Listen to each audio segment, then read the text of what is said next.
કનુભાઈ પ્રજાપતિ એ ward 11માંથી કોંગ્રેસમાંથી એમને ticket મળી હતી વડોદરામાં, એમણે ફોર્મ પાછું ખેંચ્યું. ભાવનગરમાં ઇન્દુબેન પરમાર એમને પણ ટિકિટ મળી હતી, એમણે આજે ફોર્મ પાછું ખેંચી લીધું. આરતીબેન ઠાકોર એ પાલનપુર નગરપાલિકામાં એમને કોંગ્રેસે ટિકિટ આપી હતી અને એ પણ ઘુસપેઠિયા સાબિત થયા.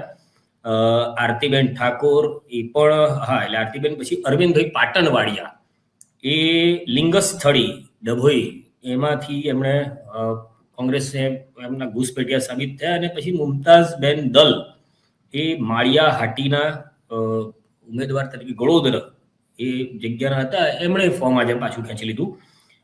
આ પછી કેટલાક 5 જેટલા આમ આદમી પાર્ટીના ઘુસપેઠિયાઓએ ફોર્મ પાછું ખેંચી લીધું. એક રાજકોટમાં રાજુભાઈ મૈયડ જે અપક્ષ હતા, પછી રીતે અનિતા સુરબડે સુરતમાં અપક્ષ ઉમેદવાર હતા, દેવરાજ સોનારા એ રાજકોટમાં અપક્ષ હતા, અને પ્રદીપ પટેલ અમદાવાદ ચાંદોડિયામાંથી એમને કોંગ્રેસે ટિકિટ આપી હતી. આ બધાએ ફોર્મ પાછા ખેંચી લીધા.